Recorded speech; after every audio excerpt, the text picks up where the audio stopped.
அஸ்ஸலாமு அலைக்கும் வரஹ்மத்துல்லாஹி வபரகாத்துஹு. அன்பினிய சமூக வலைதள அன்பர்களே, இஸ்லாமிய சொந்தங்களே, நடைபெற்று முடிந்த சட்டமன்ற தேர்தலினுடைய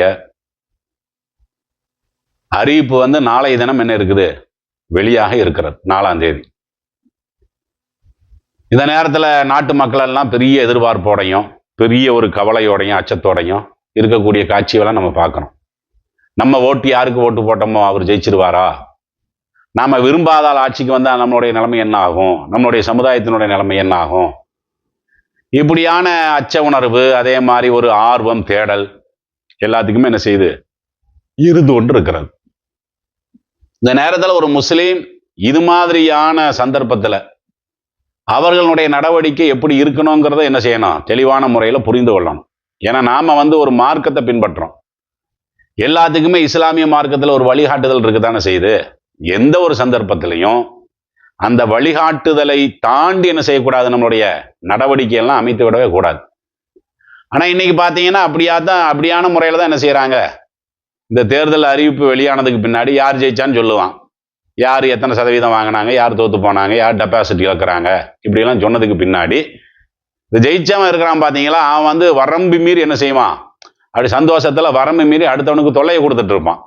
சந்தோஷத்தை கொண்டாடுறது வேற, அவன் ஜெயிச்சுட்டான், அவன் எதிர்பார்க்கக்கூடிய ஆள் ஜெயிச்சுட்டா என்ன பண்ணுவான், யாரெல்லாம் அதுக்கு எதிராக ஓட்டு போட்டாங்களோ, ஏன்னா அவன் பேசியிருப்பான்ல தேர்தலுக்கு முன்னாடி, இவர் தான் ஜெயிப்பார் அவர் தான் ஜெயிப்பான்னு பேசியிருப்பான்ல, அப்போ அவனையெல்லாம் போட்டு என்ன செய்வான், கடுமையான முறையில் இழிவுபடுத்தி மட்டப்படுத்தி இவர்கள்ட்ட தான் எல்லா விதமான திறமையும் இருக்கிற மாதிரியும், இவர்களை தான் நாட்டு மக்களை நம்பி இருக்கிற மாதிரி என்ன செய்வாங்க, அப்படியெல்லாம் வரம்பு மீறி நடக்கக்கூடியவர்களெல்லாம் பார்க்குறோம்.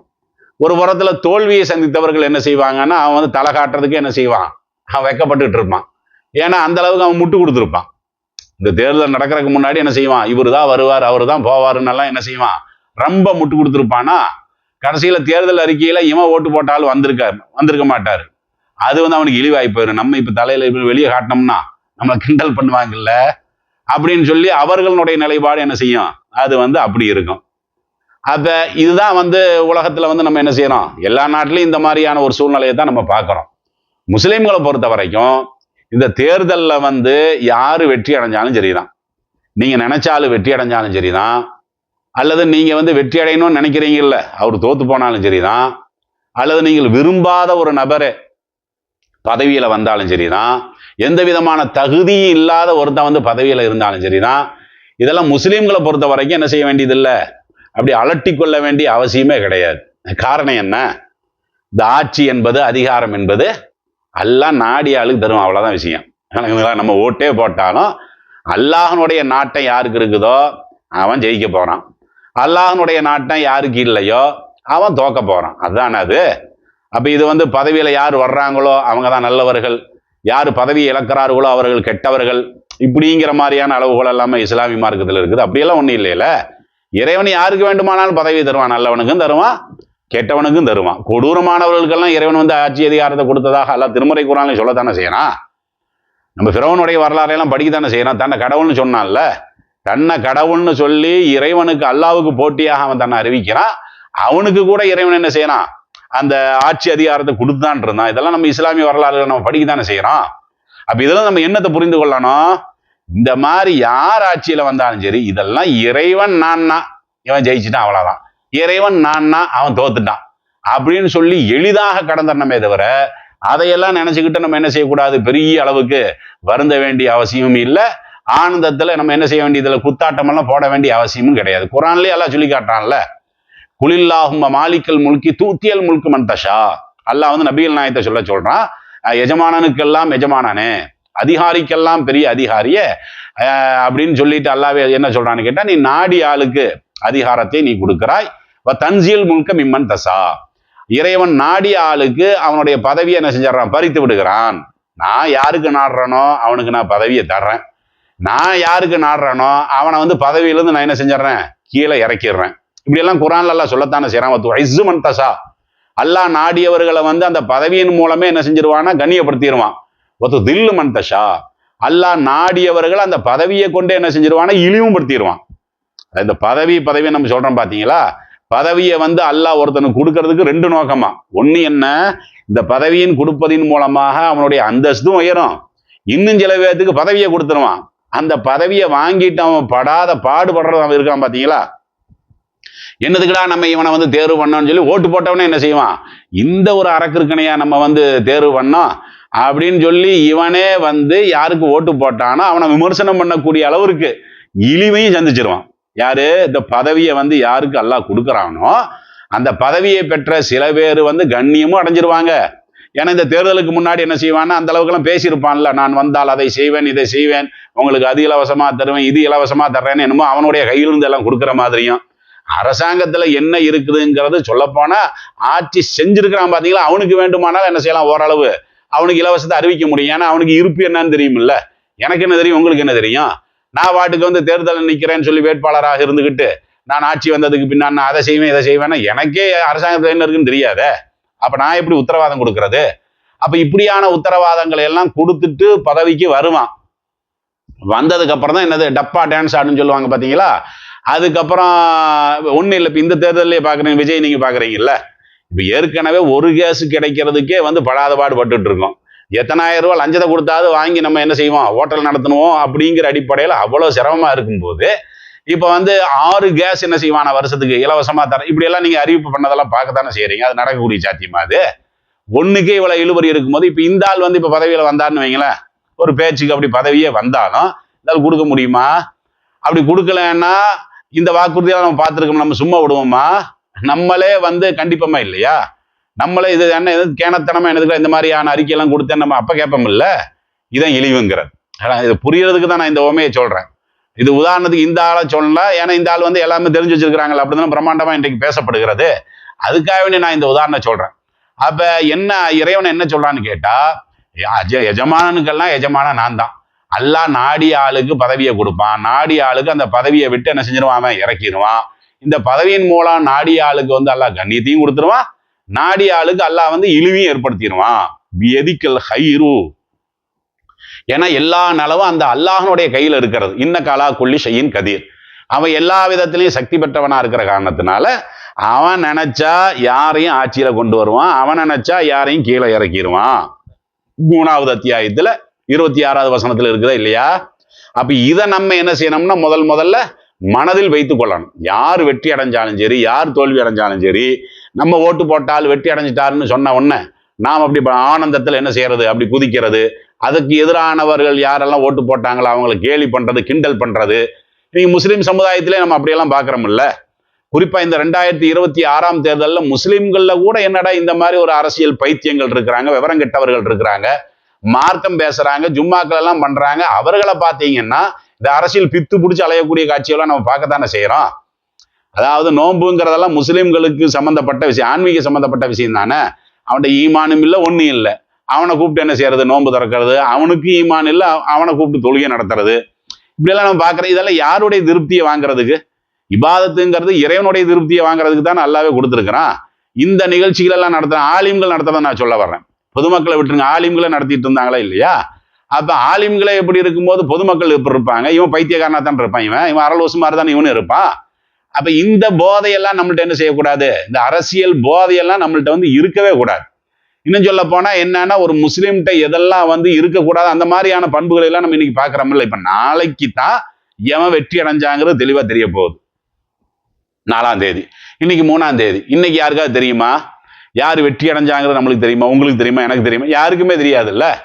பதவியில இருக்கிறான் பாத்தீங்களா, அவனுக்கும் தெரியாது. பதவியில வர்றதுக்கு துடிக்கிறான் பாத்தீங்களா, அவனுக்கும் தெரியாது. எல்லாத்துக்குமே நாளைக்கு தான் என்ன செய்யும், விடையங்கிறத தெரியும். ஆனா இன்னைக்கு என்ன, மற்றவனாவது பொறுத்த யூடியூப் வியாபாரிகள் இருக்கானுங்கல்ல, அவனுங்க வந்து ஏதாவது ஒரு பொழப்பை இதை வச்சு நடத்திக்கிட்டே தான் இருப்பானுங்க. தேர்தலுக்கு முன்னாடி ஒரு கருத்து கணிப்பும்பான், தேர்தல் முடிஞ்சதுக்கு அப்புறம் அது ஒரு கருத்து கணிப்பும்பான். இதெல்லாம் வந்து அவர்களுடைய தொழிலுக்கு செய்யக்கூடியதானே தவிர இப்படி முஸ்லிம்கள் செய்யலாமா?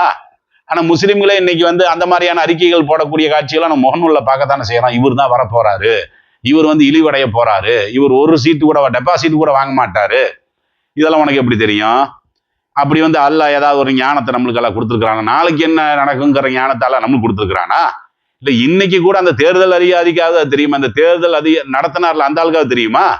நாளைக்கு அந்த பாக்ஸை ஓபன் பண்ணி எண்ணும் போதுதான் தேர்தல் அதிகாரிக்கே தெரியுமே தவிர அப்ப எதுக்கு நான் இதை சொல்ல வரேன்னு கேட்டா, இன்னைக்கு இந்த மாதிரியான நிலைப்பாடையெல்லாம் நம்ம பார்க்குறோம் பார்த்தீங்களா.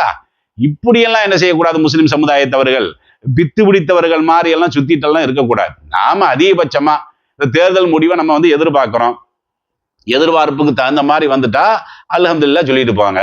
எதிர்பார்ப்புக்கு மாத்தமா வந்துச்சுன்னா பிரார்த்தனை பண்ணுங்க. அதான முஸ்லிம்களை பொறுத்தவரை அதான பண்ண முடியும். அல்லாஹும்ம லா துஸல்லி தலைனா மல்லா இரஹம்னா, எங்கள் மீது யார் இரக்கம் காட்ட மாட்டார்களோ அவர்களை வந்து எங்களுக்கு அதிகாரியாக நீ நியமித்து விடாதே அப்படின்னு சொல்லி இந்த கருத்துல பிரார்த்தனை இருக்குதுல்ல. அந்த பிரார்த்தனையை நம்ம பிரார்த்தனை கூட நம்ம சத்தம் போட்டு செய்யணுங்கிறதுலாம் ஒன்றும் கிடையாது, எல்லாம் மனசுக்குள்ள செய்யறதானே. இந்த அளவுக்கு தான் ஒரு முஸ்லிம்னுடைய அணுகுமுறை இருக்கணுமே தவிர, இந்த அரசியல் பித்து பிடிச்சி இவங்களுக்கு முட்டு கொடுத்து அவனை ஒரேடியா தலைக்கு மேலே தூக்கி வச்சு அதெல்லாம் நம்மளை பொறுத்த வரைக்கும் என்ன இல்லை, அது தேவையே கிடையாது. ஒரு முஸ்லீமை பொறுத்த வரைக்கும் அரசியல் போதைங்கிறது இருக்கக்கூடாது. ஏன்னா இன்னைக்கு கூட நிறைய பேர்த்த பார்க்குறவன் முஸ்லீம் சமுதாயத்தில் அவன் வந்து திமுக கட்சிக்காரனா இல்லாமல் திமுக அடிமையா இருக்கிறான். இன்னும் சில முஸ்லீம்களை பார்த்தீங்கன்னா அதிமுக அடிமையாவே இருக்கிறான். இன்னும் சில முஸ்லீம்களை பார்த்தீங்கன்னா தாவேக்கா அடிமையாவே இருக்கிறான். பார்க்குறீங்கல்ல, உறுப்பினரா இருக்கிறது இல்லை, அடிமையா இருக்கிறது நான் சொல்ல வர்றேன். அது தேவையில்லாததுக்கெல்லாம் முட்டு கொடுத்து அவர் அப்படி இப்படி இப்படினாலும் சொல்லி நம்மெல்லாம் வந்து இஸ்லாமிய வரலாற்றுக்கு சொந்தக்காரர்கள்னு சொல்லி எந்த நாவை கொண்டு இவங்க சொல்றாங்கன்னு தெரியல. ஐயோ கேவலமா இல்லையா, இதெல்லாம் கேவலமா இல்லையா, பார்க்கறக்கே கேவலமா இல்லையா, கேட்கறக்கே கேவலமா இல்லையா. இருந்தாலும் என்ன செய்யறதுன்னா அவங்க வீம்பு ஊட்டுறதுக்காக வேண்டி என்ன செய்யறது, அவனுக்கு வந்து குத்தனமா அதுக்காக வேண்டி அறிக்கைகளை போட்டுக்கிட்டே இருக்கிறது. முஸ்லீம்களை பொறுத்த வரைக்கும் யார் வெற்றி அடைஞ்சாலும் சரி தோல்வி அடைஞ்சாலும் சரி நாம் செய்ய வேண்டிய பிரார்த்தனை இவ்வளவுதான். விளங்குதுங்களா? நமக்கு பாதுகாவலாம் அல்லா தானே. அல்லா நாடியதை தவிர வேற எவனாவது ஒருத்தன் வந்து ஆட்சியில வந்தால் நம்மளுக்கு ஏதாவது செஞ்சிடவா முடியும்? அல்லா நாடாம எவனாவது வந்து நம்மளுக்கு வந்து ஏதாவது உரிமையில கொடுத்துடவா முடியும்? அப்படியெல்லாம் ஒன்றும் கிடையாது இல்ல. அதனால இந்த அளவுக்கு முஸ்லீம்களுடைய அணுகுமுறை இருந்தால் போதுமானது. இது போக பொதுவான ஒரு அறிவுரை இருக்கிறது. என்ன அறிவுரை? ஒரு முஸ்லீமை பொறுத்த வரைக்கும் இந்த பதவி இருக்கு பாத்தீங்களா, அது விரும்பக்கூடியவனாகவே இருக்கக்கூடாது. பதவி அதிகாரம்லாம் இருக்கு பாத்தீங்களா. ஏன்னா இன்றைக்கு இது மாதிரியான மோகம் முஸ்லீம் சமுதாயத்தில் ரொம்ப ரொம்ப அதிகரித்து விட்டது. நான் இந்த முதல்வர் பதவி, இந்த பதவியை நான் சொல்ல வரல, பள்ளிவாசலுடைய தலைவர் அது ஒரு தேர்தல் நடத்துறாங்கல்ல, செயலாளருக்கு தலைவருக்குனால தேர்தல் நடத்துறாங்க.